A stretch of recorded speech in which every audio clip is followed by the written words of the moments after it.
Hello friends, welcome to SS exam. Friends, as you all know, अपने एसएस examination की preparation कर रहे हैं। तो उसी कड़ी में दोस्तों, प्रीवियस कुछ वीडियो में अपनों ने जो क्वेश्चन पेपर है हमारा एसएस का, जो मई 2023 के अंदर कंडक्ट हुआ था, एसएस का पार्ट 1 पेपर जो है उसके पेपर नंबर 1 के बारे में चर्चा कर रहे थे, राइट। तो इसका दोस्तों अपनों ने डिटेल डिस्कशन, जितने भी क्वेश्चंस एग्जामिनेशन में पूछे गए हैं उनका अपने कर रहे हैं, और विद अथॉरिटी लगभग सभी सवालों में अपनों ने बात करी है सारे ऑप्शंस के लिए। तो प्रीवियस वीडियो में दोस्तों अपनों ने 41 नंबर क्वेश्चन तक कर लिया था, राइट। तो 41 नंबर क्वेश्चन क्या था? CCA rules 1965 shall not apply to, मतलब जो CCA रूल है 1965 वो किन पर अप्लाई नहीं होते हैं, ठीक है। तो civilian, government, servant, in defence, इन पे अप्लाई होते हैं और इन तीनों पे नहीं होते। और इनकी जो आपको अथॉरिटी जो है वो मैंने बताई थी रूल नंबर 3 के अंदर ये दिया गया है, ठीक है। तो 41 हो गया आपका। 42 पे अपने चलते हैं। 42 नंबर क्वेश्चन है, a government servant who has been awarded the minor penalty with holding of increments become due for promotion. Promotion in this case में हैपन, कि कोई भी एक सरकारी कर्मचारी था, उसको क्या दे दी है दोस्तों? माइनर पेनल्टी दी है। कौन सी दी है? विद होल्डिंग ऑफ इंक्रीमेंट, ठीक है।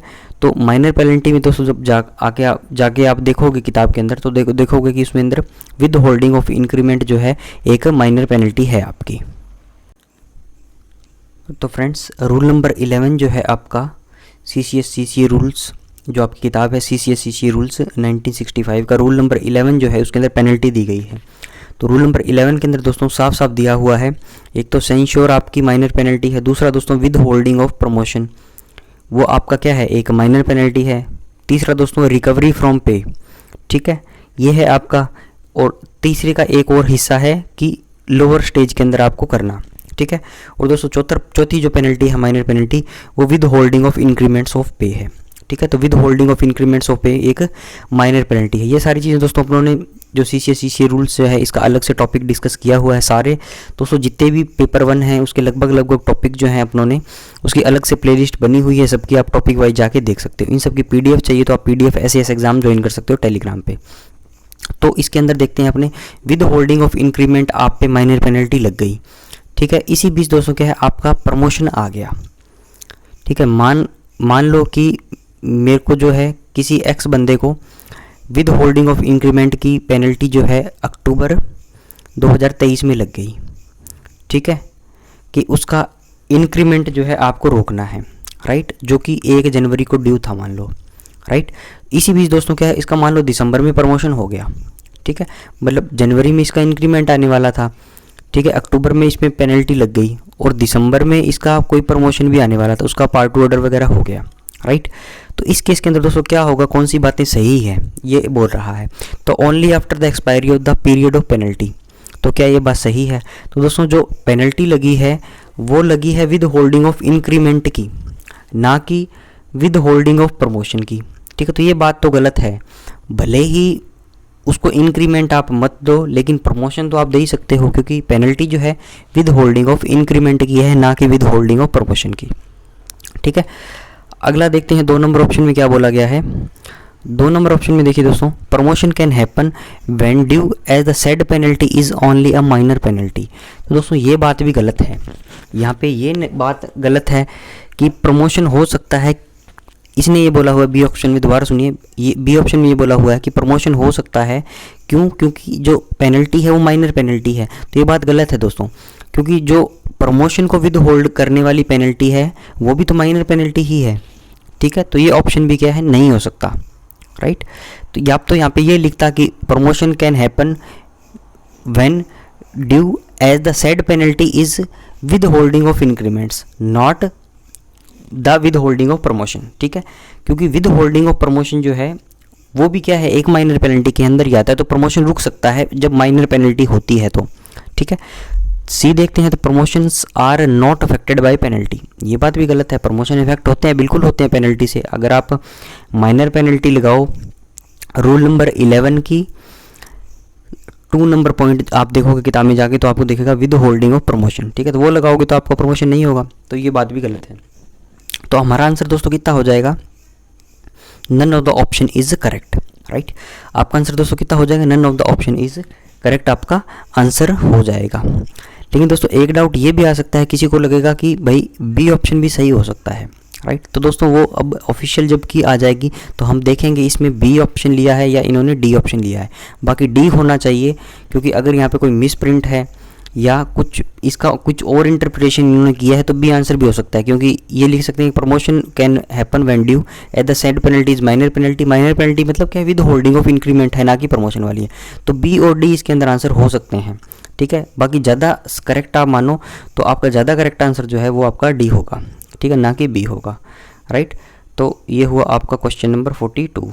आगे चलते हैं दोस्तों 43 नंबर सवाल पे। तो अगला सवाल देखिए दोस्तों, imposition of which among the following penalties does not by itself debar the government servant concern from being considered for promotion. इनमें से जो कौन सी पेनल्टीज जो हैं जो डिबार नहीं करती है गवर्नमेंट सर्वेंट को प्रमोशन किए जाने के लिए, ठीक है। तो निम्नलिखित दंडों में से किस दंड को अधिरोपित करने से स्वयं ही वह संबंधित कर्मचारी सरकारी कर्मचारी को प्रोन्नत किए जाने से नहीं रोका जा सकता। तो दोस्तों सेंश्योर और रिकवरी फ्रॉम पे जो है ये दोनों माइनर पेनल्टी है, राइट।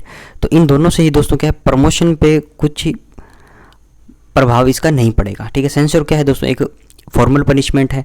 रिकवरी फ्रॉम पे है, मान लो किसी ने कोई गड़बड़ कर दी, ठीक है, कोई गवर्नमेंट प्रॉपर्टी का नुकसान पहुंचा दिया तो उसकी पे से रिकवरी कर ली, तो इसका मतलब ये नहीं है कि उसको क्या है, उसका प्रमोशन नहीं होगा, राइट। तो इसका आंसर कितना आ जाएगा, बोथ ए एंड बी। तो दोनों ही जो क्या है डिबार नहीं करती गवर्नमेंट सर्वेंट को प्रमोशन लेने से, राइट। ये हुआ आपका 43। नेक्स्ट चलते हैं अपने 44 नंबर सवाल पे। तो अब चलते हैं दोस्तों अपने 44 नंबर क्वेश्चन क्या बोल रहा है, कंसीडर द फॉलोइंग। तो आपको दोस्तों कुछ स्टेटमेंट दी गई है, ठीक है। क्वेश्चन नंबर 44 के अंदर क्या है, कुछ स्टेटमेंट दी गई है। तो इसके अंदर आपको बताना है कि which among the above amount to a penalty within the meaning of CCS rules 1965।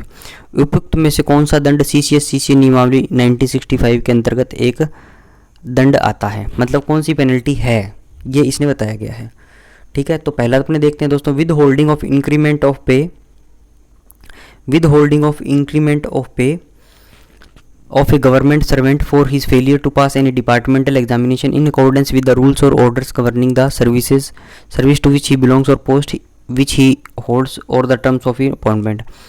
मतलब ये क्या है कि इंक्रीमेंट आपका रोक लिया, ठीक है, किसी भी गवर्नमेंट सर्वेंट का क्या कर लिया दोस्तों, इंक्रीमेंट रोक लिया। विद होल्डिंग ऑफ इंक्रीमेंट पे ऑफ ए गवर्नमेंट सर्वेंट, क्यों रोका है, क्योंकि उसने कोई डिपार्टमेंटल एग्ज़ाम पास नहीं किया। मान लो दोस्तों कोई भी ये SAS का एग्ज़ाम है, ठीक है, तो मान लो कोई W बनता रह गया, ठीक है, तो इस वजह से क्या है उसका इंक्रीमेंट नहीं हुआ, राइट। या दोस्तों क्लर्क टू एडिटर जो एग्ज़ाम होता है उसके अंदर किसी ने वो पास नहीं किया तो उसका इंक्रीमेंट नहीं हुआ, राइट। तो उस केस के अंदर मान लो इंक्रीमेंट नहीं दिया तो ये उसको कोई पेनल्टी थोड़ी ना दी है, उसने तो क्या है डिपार्टमेंटल एग्ज़ाम पास नहीं किया, इस वजह से उसका नहीं हुआ इंक्रीमेंट। अगर वो कर लेता तो उसका इंक्रीमेंट मिल जाता, उसका पे फिक्सेशन हो जाता, सारी चीज़ें हो जाती, तो ये पेनल्टी नहीं है, ठीक है। 2 नंबर देखते हैं दोस्तों, stoppage of a government servant at the efficiency bar in the time scale of pay on the grind of his unfitness to cross the bar. तो दोस्तों ये सारे जो हैं आपको रूल नंबर 11 के अंदर एज इट इज़ लिखे हुए मिल जाएंगे। तो आप CCS रूल्स किताब के अंदर जाओगे तो रूल नंबर 11 जो है आपका पेनल्टी से संबंधित है। तो इसके अंदर एक्सप्लेनेशन में जब आप जाओगे दोस्तों लास्ट में, तो इसके अंदर आपको मिलेगा एक लाइन आपको मिलेगी एक्सप्लेनेशन, नीचे लिखा हुआ है 9 नंबर पॉइंट के बाद, ठीक है, कि the following shall not amount to a penalty within the meaning of this rule, ठीक है। तो उसके अंदर ये सारी बातें लिखी गई है, ठीक है। 2 नंबर हो गई। तीसरी ये लिखी है, non promotion of a government servant whether in a substantive और officiating capacity after consideration of his case to service grade और post for promotion which is eligible, ठीक है। ये बात भी लिखी गई है। और compulsory retirement of a government servant in accordance with the provisions relating to his superannuation और रिटायरमेंट, ठीक है। किसी का रिटायरमेंट है, सुपर एन्यूएशन है, तो वो तो जाएगा ही, उसका कंपल्सरी रिटायरमेंट है ही, तो वो ना कि पेनल्टी की वजह से जा रहा है, उसकी एज हो गई है, ठीक है, 60 एज उसने पार कर ली है, राइट। जिस वजह से सुपर एन्यूएशन हो रहा है तो वो रिटायरमेंट जाएगा, तो कोई पेनल्टी वो नहीं है। तो इसके अंदर है दोस्तों none of the option given here, कोई सा भी इसमें क्या है पेनल्टी नहीं है, ठीक है। तो काफ़ी अच्छा क्वेश्चन है दोस्तों। ऐसे क्वेश्चन जो है नेक्स्ट आपके एग्जामिनेशंस में भी पूछे जाने की संभावना है। अगला चलते हैं दोस्तों अपने अगला है dies non can not be marked under which of the following circumstances. दोस्तों ये दिसंबर 2013 का जो एसएस एग्ज़ाम था, दिसंबर 2013 का, ठीक है, तो उसके अंदर ये बताया गया है कि डाइज नॉन की कंडीशन कब होगी आपकी, तो मतलब 2013 के अंदर भी ये पूछा गया था, दिसंबर 2013 के एसएस एग्ज़ाम के अंदर, ठीक है। इसके अंदर दोस्तों डाइज नॉन की कंडीशन कौन कौन सी है, अकार्य दिवस की, ये तीनों हैं, being absent without prior permission, leaving the office early without permission, और अगला है remaining in office but refusing to do assigned task, ठीक है। ऑफिस में दोस्तों आप लेट आते हो तो आप डाइज नॉन में काउंट नहीं होते हैं, ठीक है। तो आपका आंसर कितना आ जाएगा, आंसर नंबर आपका आ जाएगा इसका ए, ठीक है। 45 का कितना हो जाएगा, ए हो जाएगा। आगे चलते हैं दोस्तों अपने 46 नंबर सवाल पे। अगला देखिए फ्रेंड्स, 46 नंबर में क्या बोला, a government servant which of the following is wrong statement in respect of CCS conduct rules 1964। मतलब सीसीएस कंडक्ट रूल 1964 के हिसाब से जो क्या है आपको गलत स्टेटमेंट बतानी है। तो दोस्तों आपको सीसीएस कंडक्ट रूल्स 1964 जो है उसके संबंध में आपको रॉन्ग स्टेटमेंट बतानी है। तो ए नंबर देखते हैं, a government servant qualified to vote at such election may exercise his right to vote, ठीक है। तो ये तो दोस्तों सबको अधिकार है, कोई भी सरकारी कर्मचारी है वो मताधिकार का प्रयोग करना चाहता है किसी भी निर्वाचन के अंदर, किसी भी इलेक्शन के अंदर, तो वो कर सकता है। तो एकदम सही बात है ये तो, ठीक है, ये तो बेसिक सी बात है, आपको सही मतलब वो कर सकता है। सी नंबर देखते हैं दोस्तों क्या है, government servant endeavour to prevent any member of his family from taking part in elections, ठीक है। तो सरकारी कर्मचारी अपने परिवार के सदस्यों को निर्वाचन में भाग लेने से रोकने का प्रयास करता है, ठीक है। तो दोस्तों ये बात भी एकदम सही है, गवर्नमेंट सर्वेंट जो क्या है प्रिवेंट कर सकता है, मतलब करता ही है, करना चाहिए कि कोई भी उसका फैमिली मेम्बर जो है वो उसमें पार्ट नहीं ले इलेक्शंस के अंदर, राइट। इसका दोस्तों बी नंबर देखिए, गवर्नमेंट सर्वेंट शेल कैनवास और अदरवाइज इंटरफेयर विद और use his influence in connection with और take part in election in legislature election only. एक सरकारी कर्मचारी जो है दोस्तों केवल विधानसभा निर्वाचन के संबंध में प्रचार कर सकता है, अन्यथा उसमें हस्तक्षेप कर सकता है अथवा अपने प्रभाव का उपयोग कर सकता है अथवा उसमें भाग ले सकता है। तो ये दोस्तों साफ साफ गलत बात है, ठीक है। तो आपका आंसर कितना आ जाएगा, बी नंबर आपका आंसर आ जाएगा। मतलब कोई भी सरकारी कर्मचारी जो है ये ऐसे कैनवास वगैरह नहीं कर सकता, ठीक है, कोई से भी चुनाव के अंदर। तो आपका आंसर कितना आ जाएगा दोस्तों, इसके अंदर बी नंबर आपका आंसर आ जाएगा, right.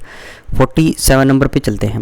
Under CCS conduct rules 1964 the term sexual harassment includes which of the following acts और बिहेवियर। मतलब सेक्सुअल हरासमेंट के अंदर क्या क्या चीज़ें आती हैं। तो ए नंबर ठीक है, physical contact advances, making sexually coloured remarks, ये भी ठीक है, शोइंग पोर्नोग्राफी, ये भी ठीक है। तो सारे दोस्तों क्या है, ये सारी चीज़ें आपके सेक्सुअल हरासमेंट के अंदर आती है, राइट। 48 नंबर पे अपने चलते हैं।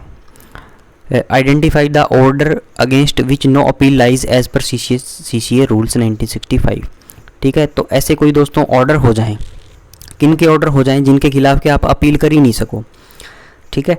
तो ऐसे ऑर्डर किन के द्वारा दिए जा सकते हैं। तो आपको दोस्तों इसके अंदर सीसीए रूल्स के अंदर रूल नंबर 22 के अंदर ये बातें साफ साफ लिखी हुई मिल जाएगी कि any order made by the president, अगर कुछ प्रेसिडेंट ऑर्डर दे दे तो उसके खिलाफ कहाँ अपील करोगे आपके जाके, ठीक है। मान लो दोस्तों किसी को कोर्ट जैसे जुडिशरी की बात करें, सज़ा सुना दी किसी ने, ठीक है, मान लो हाई कोर्ट ने सुना दी फांसी की सज़ा, तो फिर वो क्या है, हाई कोर्ट ने सुनाई है तो किधर जाएगा, सुप्रीम कोर्ट में चला जाएगा। सुप्रीम कोर्ट ने भी मान लो बरकरार रखा सज़ा को, तो फिर लास्ट में कौन है, प्रेसिडेंट है। अगर उसको माफ़ कर दे तो कर दे, ठीक है। पार्डन करने की जो पावर है किसके पास है, प्रेसिडेंट के पास। तो ऐसा ही अगर दोस्तों कोई प्रेसिडेंट ने ऑर्डर निकाल दिया सीसीए रूल्स के अंदर, तो कोई भी अपील उसके खिलाफ अपने नहीं कर सकते, ठीक है।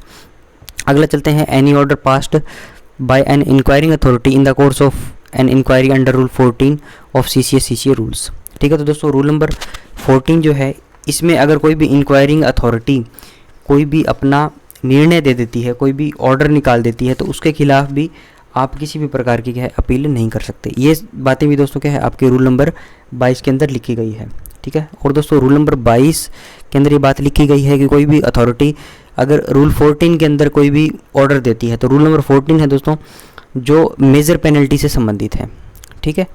रूल नंबर 11 के अंदर दोस्तों क्या है आपको पेनल्टीज़ दी गई हैं खाली, लेकिन रूल नंबर 14 के अंदर क्या है मेजर पेनल्टी के बारे में बातें दी गई है, ठीक है। तो अगर मेजर पेनल्टी से संबंधित कोई ऑर्डर आ जाए तो उसको भी क्या है दोस्तों कोई भी चैलेंज नहीं करा जा सकता, अपील नहीं करी जा सकती।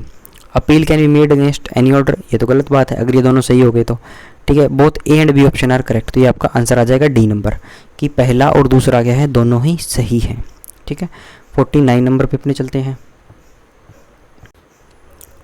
तो आगे देखिए फ्रेंड्स, 49 नंबर पे अपने चलते हैं। अगला क्वेश्चन क्या है, a government servant facing an inquiry under CCS CCA rules. ठीक है, कोई भी दोस्तों गवर्नमेंट सर्वेंट है, उसने कोई भी, मान लो उस पर कोई भी चार्जेस लगे हैं, ठीक है, तो उसके ऊपर इंक्वायरी होगी सीसीए सीसीए रूल्स के अकॉर्डिंग, राइट। उसने मतलब कंडक्ट रूल का पालन नहीं किया तो उस पर क्या है, कार्रवाई होगी सीसीए सीसीए के हिसाब से। May not take the assistant of which of the following, कि कोई भी दोस्तों गवर्नमेंट सर्वेंट है जिस पे चार्जेस लगे हैं, वो किसकी सहायता नहीं ले सकता, राइट। तो इस दोस्तों क्वेश्चन को करने से पहले क्या आपको थोड़ा सा बेसिक नॉलेज जो है होना चाहिए कि एक्चुअली में सीसीए सीसीए रूल्स के अंदर होता क्या है। तो मैं आपको बताता हूँ। सबसे पहले दोस्तों इसके अंदर क्या है कि सबसे पहले आप मान के चलो चार्ज ऑफिसर, ठीक है, चार्ज ऑफिसर कौन हुआ, जिसके ऊपर चार्जेस लगे हैं, ठीक है, जो गवर्नमेंट सर्वेंट है जिसके ऊपर चार्जेस लगे हैं, राइट। तो इसके ऊपर दोस्तों क्या है, इंक्वायरी होगी। तो इंक्वायरी को दोस्तों जो कंडक्ट करवाएगा वो कौन होगा, वो इंक्वायरिंग अथॉरिटी होगी, जिसको आईए बोलते हैं, ठीक है, आईए जिसको बोलते हैं, राइट। एज ए दोस्तों क्या है, ये जज होता है।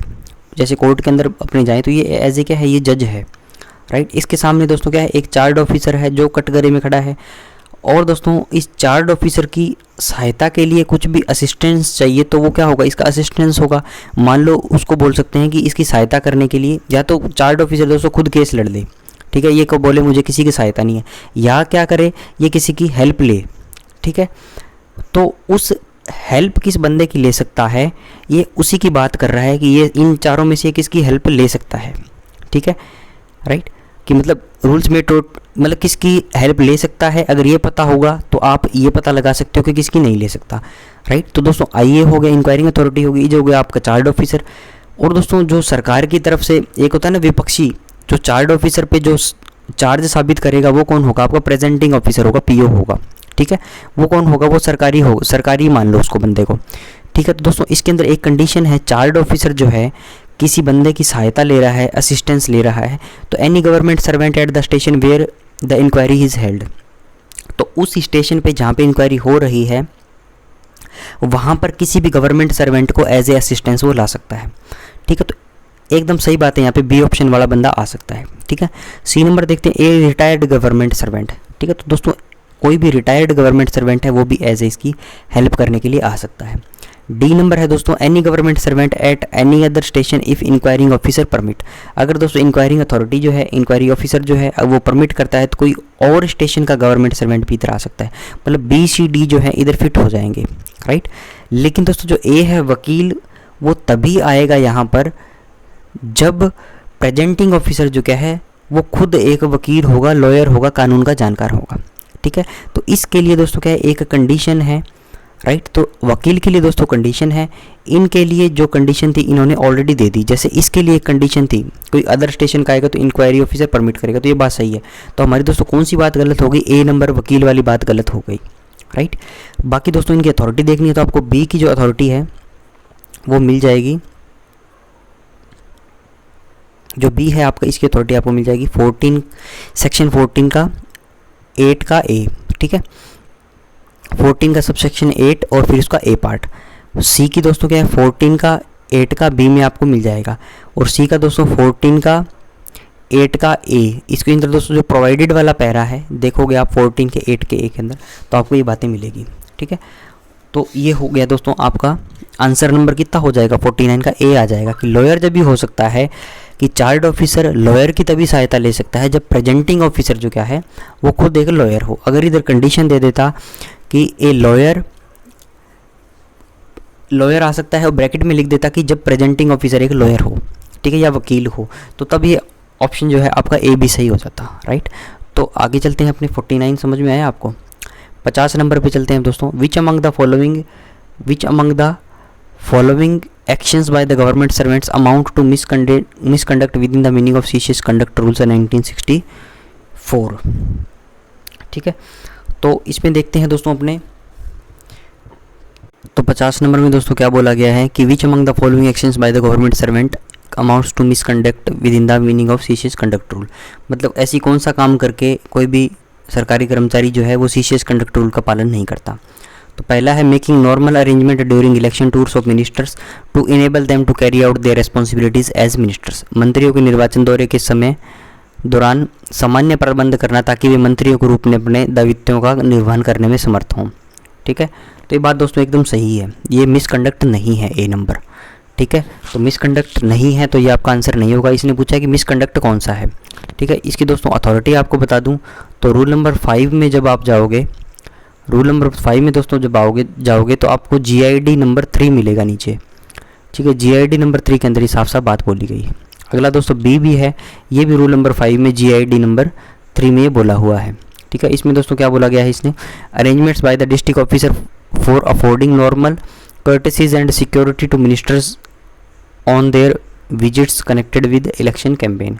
ठीक है, तो ये दोनों ही क्या है दोस्तों, मिसकंडक्ट नहीं है, तो ये हमारे आंसर नहीं होंगे। तीसरा participation in sponsored media programme during study leave suo motu. ठीक है, तो दोस्तों इसके अंदर क्या है, रूल नंबर 15 के F के अंदर जब जाओगे आप फर्स्ट के अंदर तो इसके अंदर लिखा हुआ है participation in sponsored media programme, लेकिन दोस्तों क्या है स्टडी लीव, इसके अंदर किसी भी प्रकार का कोई भी नाम नहीं है। ठीक है, तो आपका आंसर दोस्तों कितना हो जाएगा, इसके अंदर C हो जाएगा। राइट, तो इसका आंसर दोस्तों हमने कितना कर लिया, participation in sponsored media programme during study leave suo motu. ठीक है, अध्ययनार्थ छुट्टी स्टडी लीव के दौरान प्रायोजित मीडिया स्पॉन्सर्ड कार्यक्रम में स्वप्रेरणा से भाग लेना क्या है आपका कंडक्ट, मिसकंडक्ट हो सकता है। राइट, और चौथा है दोस्तों none of the options given here. ठीक है, तो दोस्तों मान लो इस पेपर के अंदर जितने भी क्वेश्चन थे इनको क्रॉस वेरीफाई तो अपने को करना ही है ऑफिशियल की से। राइट, तो इसके अंदर दोस्तों जो डी ऑप्शन है आपका, जहाँ पे भी ये ऑप्शन दिए गए हैं none of the options given above. ठीक है, तो इसमें क्या थोड़ा सा अपने को ध्यान से इन चीज़ों को देखना है। राइट, क्योंकि दोस्तों एक शब्द नॉट लगाने से ये पूरा उसका आंसर चेंज हो जाता है। तो इसका आंसर कितना आ जाएगा आपका, C आ जाएगा। आगे चलते हैं दोस्तों 51 नंबर क्वेश्चन पे। तो नेक्स्ट है दोस्तों 51 नंबर क्वेश्चन। ठीक है, तो 51 नंबर क्वेश्चन में क्या बोला गया है, 51 नंबर क्वेश्चन में देखिए दोस्तों क्या बोला गया है, consider the following with regard to CCS conduct rules 1964। CCS conduct rule 1964 के हिसाब से आपको कुछ स्टेटमेंट दी गई है और इसमें से आपको क्या है करेक्ट स्टेटमेंट बतानी है। ठीक है, पहला दोस्तों no government servant shall except with the previous sanction of the government own wholly or in part or conduct or participate in the editing or management of any newspaper or other periodical publication or electronic media. कि कोई भी सरकारी कर्मचारी जो है, कोई भी सरकारी कर्मचारी जो है दोस्तों सरकार की पूर्व अनुमति के बिना, ठीक है, कोई भी दोस्तों सरकारी कर्मचारी जो है, हिंदी में इसको पढ़ लेते हैं अपने, कोई भी दोस्तों सरकारी कर्मचारी जो है, कोई भी सरकारी कर्मचारी जो है सरकार की पूर्व स्वीकृति के बिना on wholly or in part, ठीक है, पूर्व रूपेण या आंशिक रूप से किसी समाचार पत्र अथवा अन्य आवधिक प्रकाशन अथवा इलेक्ट्रॉनिक मीडिया का स्वामित्व न तो पूर्णतः और न आंशिक रूप से प्राप्त करेगा, न ही उसे संपादन अथवा प्रबंधन में भाग लेगा। ठीक है, तो ये बात दोस्तों एकदम सही है। ये बात आपको कहाँ मिलेगी, रूल नंबर 6 के अंदर ये आपको बात मिल जाएगी। तो ये दोस्तों रूल नंबर 8 के अंदर आपको ये बात लिखी हुई मिलेगी, सॉरी ठीक है 6 नहीं है, रूल नंबर 8 के अंदर दोस्तों क्या है, ये साफ साफ लिखा गया है शुरुआती लाइनों के अंदर ही कि कोई भी गवर्नमेंट सर्वेंट जो है गवर्नमेंट सेंक्शन के बिना ये सारे काम वो नहीं कर सकता। ठीक है, पब्लिकेशन वगैरह इलेक्ट्रॉनिक मीडिया के अंदर, कोई भी न्यूज़पेपर के अंदर। ठीक है, अगला दोस्तों a government servant publishing a book और participating in a public media shall always make it clear that the views expressed by him are his own not that of government. ठीक है, तो इसके अंदर दोस्तों ये भी आपको क्या रूल नंबर 8 के अंदर देखने को मिल जाएगा। राइट, कि दोनों बातें सही है। अगर गवर्नमेंट सर्वेंट कोई भी पब्लिश करता है बुक वगैरह, पार्टिसिपेट करता है पब्लिक मीडिया में, तो वो बोल देगा कि भैया ये सरकार के विचार नहीं है। ठीक है, ये मेरे खुद के पर्सनल विचार हैं। अगला चलते हैं दोस्तों, permission is necessary in participating the AIR all India radio programme and receiving of honorarium thereof. कि अगर ये सारे काम करता है AIR प्रोग्राम में भाग ले और वहाँ से कुछ ऑनोरेरियम मिले। दोस्तों फीस और ऑनोरेरियम का अपनों ने बहुत चर्चा करी गई है। ठीक है, ऑनोरेरियम क्या है, तो दोस्तों ऑनर के लिए किसी को करा जाता है। ठीक है, मान लो किसी बंदे ने ऑल इंडिया रेडियो में प्रोग्राम में भाग लिया और उसको वहाँ से कुछ भी पैसा मिला ऑनर के रूप में। ठीक है, तो इन चीज़ों के लिए क्या उसको परमिशन की ज़रूरत है, तो इसके लिए दोस्तों क्या इसको परमिशन की ज़रूरत नहीं है। ये बात कहाँ मिलेगी आपको, रूल नंबर 8 के अंदर ही GID नंबर, दोस्तों रूल नंबर 8 के अंदर GID है और एक रूल नंबर 15 के अंदर GID नंबर 3 दिया गया है। तो इसके अंदर दोस्तों 2 GID आपको दिए गए हैं। दोबारा सुनिए, एक तो आपको रूल नंबर 8 जो है उसके नीचे एक गवर्नमेंट ऑफ इंडिया का डिसीजन दिया गया है, वहाँ पे दोस्तों क्या रेफरेंस दिया गया है रूल नंबर 15 के अंडर में एक GID नंबर 3 है। ठीक है, तो उसके अंदर ये बात बोली गई है कि परमिशन लेना जो क्या है नेसेसरी नहीं है अगर ऐसे काम करते हैं। तो तीसरी स्टेटमेंट हमारी गलत हो गई। ठीक है, आपकी पहली और दूसरी स्टेटमेंट जो क्या थी वो सही थी। ठीक है, तो करेक्ट इसने पूछा था तो 1 एंड 2 आर करेक्ट, तो ऑप्शन ए आ जाएगा। ठीक है, आगे चलते हैं दोस्तों। इसमें क्या था, करेक्ट स्टेटमेंट पूछी थी तो 1 एंड 2 आपकी करेक्ट आ गई CCS कंडक्ट रूल के हिसाब से, राइट। आगे चलते हैं दोस्तों 52 नंबर सवाल पे। 52 नंबर सवाल देखिए दोस्तों, examine the following statement and choose the correct option with respect to it. Statement क्या है दोस्तों कि आपको एक स्टेटमेंट पढ़नी है और उसके कॉरस्पॉन्डेंस जो क्या है आपको ऑप्शन देखना है जो करेक्ट ऑप्शन होगा, मतलब सही ऑप्शन आपको चूज़ करना है। स्टेटमेंट क्या है, when permission is granted for government servants to attend a course of learning a condition is to be attached saying that permission may be withdrawn at any time without assigning any reason. जब कभी भी दोस्तों किसी भी government servant को permission दे दी जाती है, किस चीज़ की परमिशन दे दी कि वो कोई भी लर्निंग का कोर्स कर ले।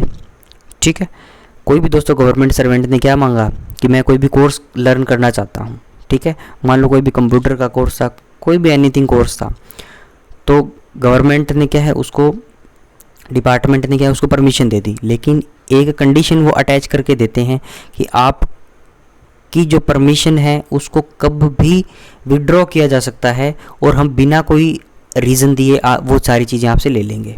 ठीक है, तो ये बोल रहा है कि ये कंडीशन क्यों करी जाती है। ठीक है, मतलब ऐसा क्यों लिखा जाता है कि भाई हम वो कभी भी ले सकते हैं। तो this condition is prescribed so that government servant can be assigned to urgent duty in an emergency. B option दोस्तों, this condition is prescribed to deal with cases where the government servant starts to neglect his duties due to preoccupation with the course. ठीक है, पहला तो बोल दिया कि ये condition इसलिए दी जाती है कि गवर्नमेंट सर्वेंट को कोई भी काम देना हो अर्जेंट में, इमरजेंसी में। ठीक है, दूसरा दोस्तों, this condition is prescribed to deal with cases where the government servant start to neglect his duty due to preoccupation with the course. मान लो कोई भी कोर्स के लिए उसने परमिशन मांगी, फिर उसका ऑफिस में ध्यान ही नहीं है, काम ही नहीं कर रहा वो। ठीक है, या तो फिर इसलिए ये बोल दिया कि हाँ तब हम लेंगे वो, मतलब ये कंडीशन अटैच करते हैं हम कि कभी भी परमिशन आपसे ली जा सकती है, कैंसिल करा जा सकता है। Such a condition can be prescribed only in respect of courses during officers hours. और डी है दोस्तों आपका, such a condition is not prescribed in the rules. ठीक है, तो इसके अंदर दोस्तों आपका आंसर जो है इसके अंदर मुझे ऐसा लग रहा है कि आंसर नंबर बी है। ठीक है, तो ये बात दोस्तों आपको रूल नंबर 15 और 15E के 15 और 15A के अंदर एक GID नंबर 1 दिया गया है। ठीक है, GID नंबर 1 दी गया है, जिसके अंदर दोस्तों क्या है, ज्वाइनिंग ऑफ एजुकेशनल इंस्टीट्यूशंस के बारे में बात करी गई है। ठीक है, और दोस्तों joining of educational institutions bye the government servant outside normal office hours. ठीक है, तो पहला तो दोस्तों बिल्कुल ही गलत हो गया कि परमिशन, मान लो कोई भी अर्जेंट वर्क है किसी भी इंडिविजुअल का किसी ऑफिस के अंदर, तो उसको परमिशन वो पहले से ही नहीं देंगे वो। ठीक है, तो ये बात तो है ही नहीं कि फिर ये मान लो अर्जेंट ड्यूटीज़ है। ठीक है, तो मान लो कोई ऑफिस है जैसे सेंसिटिव ऑफिसेज हैं तो वहाँ पे उसको परमिशन वैसे ही नहीं देंगे, तो वो बात क्या है नहीं लिखी गई है। सी है दोस्तों कि ऑफिस आवर्स के अंदर आपको तो परमिशन देंगे ही नहीं कोई भी कोर्स करने की, ऑफिस के अंदर तो आप ऑफिस का काम करोगे, राइट। तो दोस्तों बी नंबर जो है कंडीशन वो इसका सही आंसर होगा। This condition is prescribe to deal with cases where government servant start to neglect his duties due to preoccupation of the course. और दोस्तों इसकी अथॉरिटी आपको बता देता हूँ, रूल नंबर 15 और दोस्तों 15A के अंदर GID नंबर 1 दिया गया है। ठीक है, joining of educational institutions bye the government servant outside normal office hours. ठीक है, तो इसके अंदर दोस्तों क्या बोला गया है, ordinarily permission is to be granted but with a view to summarily dealing with cases where it is noticed that the government servant has been neglecting his duties for the sake of his studies. A condition may be attached saying that the permission may be withdrawn at any moment without assigning any reason. ठीक है, तो ये दोस्तों साफ साफ line जो है उसके अंदर लिखी गई है। तो आपका आंसर दोस्तों कितना आ जाएगा, बी आ जाएगा। अथॉरिटी मैंने आपको बता दी 15A के अंदर क्या है GID नंबर 1 दिया गया है। ठीक है, तो वहाँ पे जाके आप पढ़ भी सकते हो। ये जो मैंने अभी लाइनें पढ़ी थी ऑर्डिनरी वाली, ये मैंने वहीं से ही देखा है। ठीक है, आगे चलते हैं अपने क्वेश्चन नंबर 53 पे ऊपर, ठीक है। अगला देखिए क्वेश्चन क्या है दोस्तों, CCS conduct rules prescribe that disciplinary action may be initiated against government servant subletting government accommodation on charge of grave misconduct, what would be rational behind this prescription. CCS conduct rule दोस्तों prescribe करता है कि disciplinary action जो क्या है लिया जा सकता है, इनिशिएट करा जा सकता है किसी भी गवर्नमेंट सर्वेंट के खिलाफ, ठीक है। वो क्या करता है दोस्तों, क्या गड़बड़ करता है उसने दोस्तों क्या गड़बड़ करी है, उसको जो क्वार्टर अलॉट था, ठीक है, जो भी उसको दोस्तों सरकारी अकोमोडेशन मिला हुआ था उसने उसको क्या है किराए पे दे दिया किसी को, ठीक है। मान लो दोस्तों मुझे गवर्नमेंट ने क्वार्टर दिया, ठीक है, और मैं क्या उसको किसी और को किराए पे दे दिया मैंने उसको, राइट। तो उस केस के अंदर क्या है उस पर डिसिप्लिनरी एक्शन इनिशिएट करा जा सकता है, राइट। तो what would be the rational behind this prescription, तो इस निर्धारण के पीछे क्या तर्क हो सकता है कि मतलब ऐसा दोस्तों क्या है उसके ऊपर डिसिप्लिनरी एक्शन क्यों लिया जाएगा, इसका तर्क पूछा है इन्होंने, ठीक है। The government servant has defrauded the government servant ने धोखाधड़ी करी है, या दोस्तों क्या government servant is guilty of not upholding the moral code and displaying integrity, या दोस्तों क्या है the government servant has deprived other waiting of scarce government accommodation for pecuniary gain which is a grave misconduct, कि सरकारी कर्मचारी ने आर्थिक लाभ को प्राप्त करने के लिए उन लोगों को वंचित किया है जो दुर्लभ सरकारी आवास के लिए प्रतीक्षा कर रहे हैं, जो कि एक गंभीर कदाचार है, ठीक है। तो इसके अंदर दोस्तों क्या है आपको रूल नंबर 15 जो है, रूल नंबर 15 के अंदर GID नंबर 12 मिलेगा, ठीक है। रूल नंबर 15 के अंदर दोस्तों क्या GID नंबर 12 मिलेगा, उसके अंदर जो है ये बोला हुआ है कि unbecoming of a government servant, ठीक है। ये फ्रेंड्स इसके अंदर क्या है, एक तो है आपका इसके अंदर 2 GID का रेफरेंस आपको लेना पड़ेगा। एक मैंने आपको बता दिया GID नंबर 12 है, ठीक है, रूल नंबर 15 के नीचे, ठीक है। एक दोस्तों आपका क्या है GID नंबर 17 है, रूल नंबर 15 और 15A के नीचे, ठीक है। दोबारा सुनिए दोस्तों,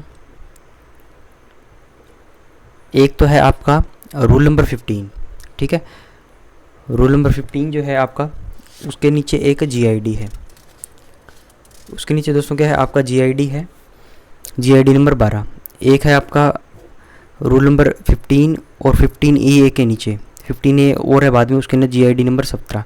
तो इसके अंदर क्या है इस बारे में बातें करी गई है कि कोई भी गवर्नमेंट सर्वेंट जो है सबलेट कर देता है अगर अपना गवर्नमेंट अकोमोडेशन, तो उसके अंदर दोस्तों बताया गया है कि जो उस पर डिसिप्लिनरी एक्शन होगा तो वो किन बेस पे होगा, जो उसको पेनल्टी दी जा रही है उसका ग्राउंड जो है दोस्तों वो unbecoming of a government servant है, ना कि उसने कोई धोखाधड़ी करी है, ना फिर ऐसा भी नहीं है कि उसने मॉरल कोड या इंटीग्रिटी की उसके अंदर कमी है, ठीक है। ये दोनों चीज़ें दोस्तों क्या रीज़न नहीं है उसके ऊपर डिसिप्लिनरी एक्शन लेने के, अगर कोई भी अपना घर जो है किराए पे दे देता है, ठीक है।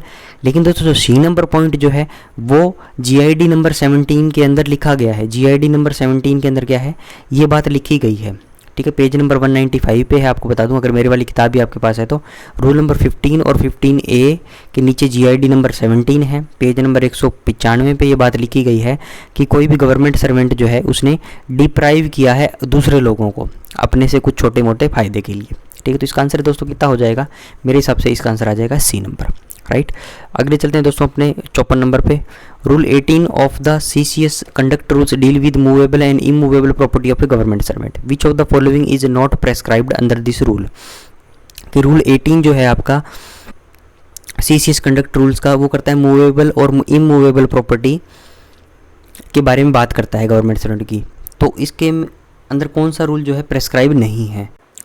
तो पहला दोस्तों देखते हैं, पहला annual property return should include details of immovable property held by him on lease, ठीक है। वार्षिक संपत्ति विवरण में उसके द्वारा पट्टे पर रहने वाली अचल संपत्ति को सम्मिलित किया जाना चाहिए, तो एकदम सही बात है दोस्तों, ये आपको सेक्शन नंबर 18 के सब सेक्शन 1 के सेकंड पॉइंट के अंदर मिल जाएगा, ठीक है। दूसरा देखते हैं, ट्रांजेक्शन्स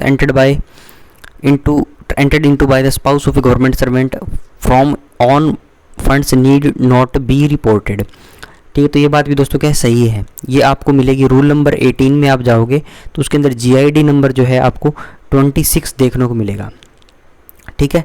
तो GID नंबर दोस्तों आप 26 देखोगे तो आपको ये चीज़ें मिल जाएगी कि वहाँ पे ये बात लिखी गई है कि कोई भी सरकारी कर्मचारी की पत्नी या पति द्वारा स्वयं की निधि से किए गए लेन देनों की रिपोर्ट करने की कोई आवश्यकता नहीं है। ठीक है, तो ये चीज़ आ गई आपकी। तीसरा दोस्तों, HUF transactions of immovable property must be included in the annual property return. जो दोस्तों हिंदू अनडिवाइडेड फैमिली जो है, ठीक है, HUF जो करते हैं, हिंदू अविभाज्य परिवार जो हैं, transactions of immovable property must be included in the annual property return, तो उनको भी क्या है, इंक्लूड करना पड़ेगा HUF को। तो ये बात दोस्तों गलत है। ठीक है, ये आपको मिलेगा GID नंबर 9 रूल नंबर 18 के नीचे। ठीक है, तो ये बात आपका क्या है, गलत है, और यही आपका क्या है, आंसर आ जाएगा। इसमें पूछा था फॉलोइंग इज़ नॉट प्रेस्क्राइब्ड, तो ये प्रेस्क्राइब्ड नहीं है, उनको क्या है, नहीं करना पड़ता एनुअल प्रॉपर्टी रिटर्न के अंदर भी, ये अपने को उनको नहीं फाइल करना है। राइट, मतलब ये डिटेल उनको नहीं देनी है। राइट, अगला चलते दोस्तों क्वेश्चन नंबर 55 क्वेश्चन। और दोस्तों आगे क्या है, 3-4 सवाल जो क्या है, ये RTI एक्ट से संबंधित है। तो इसके अंदर देखते हैं दोस्तों, consider the following statements about the right to information act 2005। सूचना का अधिकार अधिनियम 2005 के संबंध में निम्नलिखित कथनों पर विचार करना है आपको, और बताना है कि which is not provided for और स्पेशली एग्जेम्प्टेड, कि मतलब आपको क्या है, गलत बताना है इसके अंदर। राइट, कि इस RTI एक्ट के अंदर वो चीज़ नहीं है। ठीक है, तो देखते हैं, provides for suo motu disclosure by public authority. तो ये तो दोस्तों एकदम सही बात है कि जो लोक प्राधिकारी है उसको क्या है, अपने सारा डेटा को सबको डिस्क्लोज करना है, जितना हो सके दोस्तों आपको क्या है, लोगों को बातें बतानी है। और ये सारी सेम लाइन जो है आपकी सेक्शन नंबर 4 के दोस्तों सब सेक्शन 2 में लिखी गई है।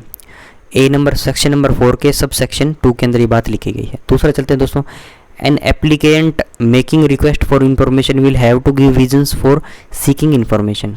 ठीक है, तो दोस्तों ये बात जो क्या है, सेक्शन नंबर 6 के सब सेक्शन 2 में, सेक्शन नंबर 6 के सब सेक्शन 2 में लिखा गया है कि कोई भी रीज़न देने की आपको आवश्यकता नहीं है। ठीक है, तो आपका सेकंड स्टेटमेंट क्या होगी, वो गलत है। ठीक है, फर्स्ट स्टेटमेंट क्या थी दोस्तों आपकी, सही थी। थर्ड और फोर्थ अपने दोनों देख लेते हैं। थर्ड क्या है, it includes provision for removal of CIC chief information commissioner. तो ये तो एकदम दोस्तों सही बात है।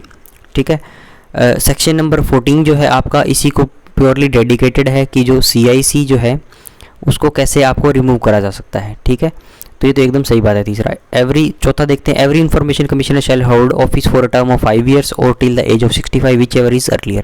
तो ये भी दोस्तों एकदम सही बात है। सेक्शन नंबर 13 में RTI एक्ट 2005 के ये बात लिखी गई है। तो हमारी चौथी स्टेटमेंट भी सही है। तो आपकी गलत स्टेटमेंट कौन सी है दोस्तों, ओनली सेकंड है। तो आपका आंसर है दोस्तों कितना आ जाएगा, B नंबर आंसर आ जाएगा।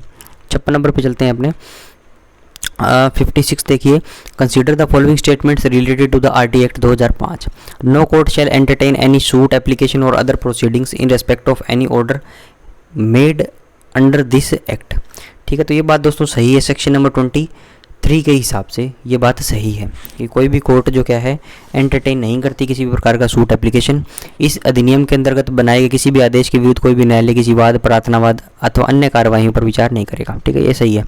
No such order shall be called in question otherwise than by way of an appeal under this act. ठीक है, दूसरा क्या दोस्तों, ऐसे किसी भी आदेश पर प्रश्न नहीं उठाया जाएगा सिवाय उसके जो इस अधिनियम के अधीन एक अपील के रूप में किया गया हो। ठीक है, तो ये बात भी दोस्तों क्या है, सेम सही है। सेक्शन नंबर 23 के अंदर इस दोनों बातें लिखी गई है। सेक्शन नंबर 23 जब दोस्तों देखोगे तो आपको ये दोनों बातें मिल जाएगी। राइट, डिटेल में दोस्तों देखना है तो आपको क्या है, RTI एक्ट की पूरी प्लेलिस्ट है, वहाँ पे जाके चीज़ें देख सकते हो। तीसरा है दोस्तों आपका, RTI has been provided to strengthen the democracy which require an informed citizenry and transparency of information. These are vital to the functioning of the democracy and to contain corruption and to hold government accountable. कि यही है कि सूचना अधिकार अधिनियम जो है लोकतंत्र को सुदृढ़ करने के लिए बनाया गया है, क्योंकि लोगों के पास जो दोस्तों ज़्यादा सूचनाएं होंगी तो वो क्या है, वो अच्छे से काम कर पाएंगे, उनको ज़्यादा डिपार्टमेंट गवर्नमेंट के बारे में पता होगा, जागरूक नागरिक बनेंगे, पारदर्शी होगी चीज़ें। ठीक है, तो ये सारी मतलब तीनों स्टेटमेंट जो कि आपकी सही हैं। और ये लाइनें जो है दोस्तों आपको RTI एक्ट के स्टार्टिंग जो इसकी प्रस्तावना है, ठीक है, जहाँ से चैप्टर स्टार्ट होता है, RTI एक्ट स्टार्ट होता है वहाँ पे ये तीनों लाइनें लिखी गई है। 3 नंबर वाली ऊपर वाले सेक्शन 23 में दोनों लाइनें लिखी गई है। ठीक है, मतलब आपका क्या है, आपका D इसके अंदर आ जाएगा। All the options are correct. Right, question number 57 पे अपने चलते हैं। क्वेश्चन नंबर 57 पे, तो क्वेश्चन नंबर 57 देखिए दोस्तों, an application making a request for information under RTI act 2005 shall not be required to give. ठीक है, तो इसके अंदर क्या है कि कोई भी आप एप्लीकेशन करते हो, रिक्वेस्ट करते हो, N application making a request for information RTI act 2005 के अंदर, तो आपको क्या नहीं करना है, any reason for requesting the information, हाँ कि भाई कोई भी कारण जो आपको नहीं देना है, shall not be required to give. ठीक है, तो आपको क्या नहीं करना, कारण नहीं देना, तो ये एकदम सही बात है ये तो। ठीक है, ये आपको किस में मिलेगी, ये सेक्शन नंबर 6 के सब सेक्शन 2 में मिलेगी। ठीक है, be any other personal detail except those may be necessary for contacting. ठीक है, तो ये भी सही है, सेक्शन 6 के 2 में ये बात लिखी गई है, तो मतलब दोनों सही है, ए और बी सही है आपके। ठीक है, इजी क्वेश्चन है। 58 पे अपने दोस्तों चलते हैं। 58 के अंदर देखते हैं कि क्या चीज़ है, विच of the following does not fall under the definition of information under RTI act. ये दोस्तों क्या है, सेक्शन 2 के F में ये बातें लिखी गई है। ईमेल, लॉगबुक, नमूना, सैंपल, कुछ भी ले लो आप आरटीआई के एक्ट के तहत, ये आपको सारी डिटेल मिल जाएगी। तो इसके अंदर क्या आपका does not fall under the definition of the information. ठीक है, तो आपका आंसर कितना आ जाएगा दोस्तों, डी आ जाएगा, नन ऑफ द अबव। ठीक है, सेक्शन 2 के दोस्तों F में जाओगे तो ये सारी बातें आपको देखी हुई मिल जाएगी। ठीक है, 59 पे अपने चलते हैं। 59 पे अपने चलते हैं। Right to information does not include which of the following. RTI के अंदर दोस्तों क्या नहीं आता, इंस्पेक्शन ऑफ डॉक्यूमेंट बिल्कुल आता है, ये आपको 2 के JK 1 में आपको मिल जाएगा। टेकिंग नोट्स ऑफ रिकॉर्ड, ये दोस्तों 2 के JK 2 में मिल जाएगा।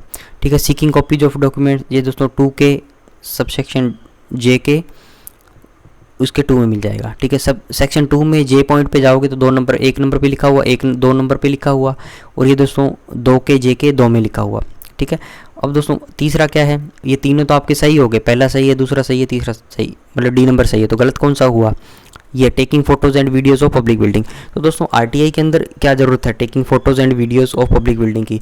फ़ोटो खींचनी है तो आप कोई सी भी सरकारी बिल्डिंग की फ़ोटो खींच लो अपने से। ठीक है, वीडियो उसकी बना लो, क्या फ़र्क पड़ता है। आरटीआई के अंदर सूचना मांगने की जरूरत ही नहीं है उसकी कि हाँ भैया फ़ोटो लूँ या नो लूँ। ठीक है, चलते चलते कहीं से भी कोई से भी ऑफिस की फ़ोटो खींच सकते हो आप। राइट, तो ये हो गया आपका, इसके अंदर आ गया आपका आंसर, सी नंबर आपका आंसर आ जाएगा। राइट, आगे चलते दोस्तों क्वेश्चन नंबर 60 पे। क्वेश्चन नंबर 60 देखिए दोस्तों, क्वेश्चन नंबर 60 है, RTI act makes special provision regarding disclosure of information relating to a third party, which of the following is not one such provision. कि RTI act दोस्तों क्या एक special provision बनाता है third party से related, कि मान लो कोई भी एप्लीकेंट है जिसको सूचना चाहिए किसी भी सरकारी विभाग से, वो सूचना मांग रहा है।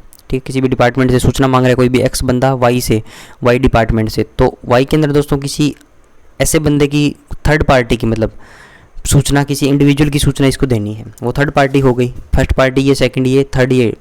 ठीक है, फर्स्ट पार्टी दोस्तों कौन हो गया, जो मांग रहा है। सेकंड कौन हो गया, जो डिपार्टमेंट जिसको सूचना देनी है। थर्ड बंदा दोस्तों जो इसके अंदर कोई काम कर रहा है, जिसकी सूचना इस डिपार्टमेंट के पास है। राइट, तो कुछ प्रोविज़न इसके अंदर बनाए गए हैं। तो विच of the following is not one such provision, कि कौन सा जो है वो प्रोविज़न नहीं है। तो पहला देखते हैं दोस्तों अपने, कि PIO shall give notice to third party within 5 days of receiving the request.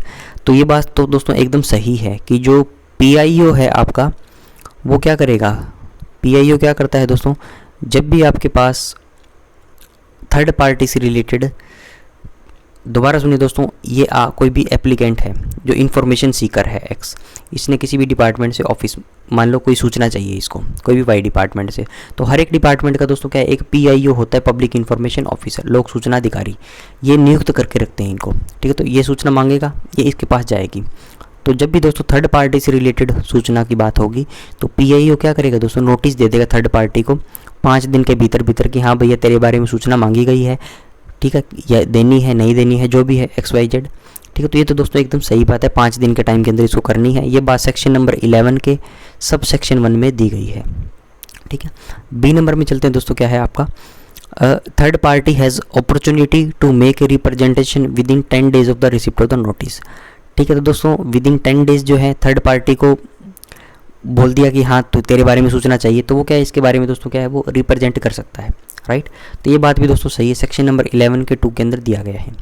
ठीक है, डी नंबर देखते हैं दोस्तों, decision taken by PIO will include provision for further appeal by the third party.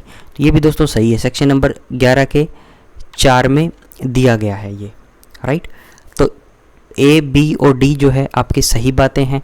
तो गलत बात कौन सी है दोस्तों, सी नंबर आपकी गलत बात हो गई। सी नंबर के अंदर क्या बोला गया, डिस्क्लोजर में भी allowed in all cases if public interest is more important than any harm to third party. मान लो दोस्तों किसी थर्ड पार्टी की सूचना इनको देनी थी, थर्ड पार्टी ने मना कर दिया या जो भी केस हुआ, ठीक है, उसने रिप्रेजेंट कर दिया, उससे सूचना मांगी, राइट, या जो उसने अपील कर दी, जैसे सेक्शन नंबर 11 के सब सेक्शन 4 में बात बोली गई है, ठीक है, अपील कर सकता है वो, राइट। तो फिर भी दोस्तों एक इसके अंदर कंडीशन है कि जब भी थर्ड पार्टी से मान लो सूचना मांगी और पब्लिक इंटरेस्ट जो क्या है वो ज़्यादा इम्पोर्टेंट है, ठीक है, पब्लिक इंटरेस्ट जो क्या है दोस्तों वो ज़्यादा इम्पोर्टेंट है थर्ड पार्टी को हार्म पहुंचे या नहीं पहुंचे, राइट, लेकिन पब्लिक इंटरेस्ट जो क्या है दोस्तों ज़्यादा है। यदि तृतीय पक्ष को किसी क्षति की अपेक्षा लोकहित अधिक महत्वपूर्ण है तो सभी मामलों में प्रकटन किए जाने की अनुमति प्रदान की जा सकती है। तो दोस्तों ऐसे सभी मामले नहीं हैं जिनमें सूचना दी जा सकती है थर्ड पार्टी से संबंधित, ठीक है, अगर पब्लिक इंटरेस्ट अपर मोस्ट है तो इसके अंदर दोस्तों कुछ कंडीशन है। सेक्शन नंबर 11 के दोस्तों सब सेक्शन 1 में जाओगे तो वहाँ पे आपको एक मिलेगा कि एक्सेप्ट ट्रेड और कमर्शियल सीक्रेट को छोड़कर, कोई भी दोस्तों व्यापार या वाणिज्य से संबंधित जो है ट्रेड और कमर्शियल से के सीक्रेट जो है उनको छोड़कर बाकी सारों के लिए अगर पब्लिक इंटरेस्ट अपर मोस्ट है तो भले ही थर्ड पार्टी को कुछ हार्म हो रहा हो, कुछ हो रहा हो, अगर पब्लिक इंटरेस्ट में वो सूचना देनी है तो वो सूचना दी जा सकती है, ठीक है। ऑल केसेस को ना छोड़ के इधर आ जाएगा एक्सेप्ट ट्रेड और कमर्शियल सीक्रेट, राइट, तो ये फिर सही हो जाता सी नंबर। तो अभी आपका आंसर कितना आ जाएगा दोस्तों, सी नंबर आपका आंसर हो जाएगा, क्योंकि क्या है ये गलत है, राइट। इसके अंदर यही पूछा था इन्होंने कि विच of the following is not one such provision, तो आपका आंसर कितना आ जाएगा दोस्तों, सी आ जाएगा। तो देखिए दोस्तों क्वेश्चन थोड़े से लेंदी है, पेपर वास्तव में ही मुश्किल है, ठीक है, आप इसको खुद घर पे बैठ के भी अटैम्प्ट करोगे तो आपको बहुत ज़्यादा टाइम इसके अंदर लगने वाला है, राइट। एक ही सवाल के अंदर उसने 100 क्वेश्चन के बहाने दोस्तों आपसे 400-500 सवाल इन्होंने पूछे हैं, ठीक है, हर एक क्वेश्चन के अंदर 4-4 लाइन है, मतलब ऐसे एक एक ऑप्शन के तो बहुत कम सवाल है, जहाँ पे जैसे ये क्वेश्चन हुआ ये इजी था, तो ऐसे तो बहुत ही कम क्वेश्चन है, राइट। लगभग सवाल दोस्तों के ऐसे बड़े बड़े ऑप्शन ही आपको दिए गए हैं, राइट। तो ये दोस्तों अपनों ने 60 नंबर सवाल तक कंप्लीट कर लिया। नेक्स्ट वीडियो में दोस्तों 61 से लेके अपने 100 ऑन आगे अपने करेंगे, राइट। तो RTI तक दोस्तों इतने ही क्वेश्चन थे, आगे कुछ और नए टॉपिक से इसके अंदर सवाल होंगे, राइट। तो ये हुआ दोस्तों हमारा आज का वीडियो, अपने एंड करते हैं, टाइम हो गया लगभग रात के 12:15 हो चुके हैं, तो वीडियो दोस्तों एंड करते हैं, मिलते हैं नेक्स्ट वीडियो में, तब तक के लिए bye bye, good night, have a nice day.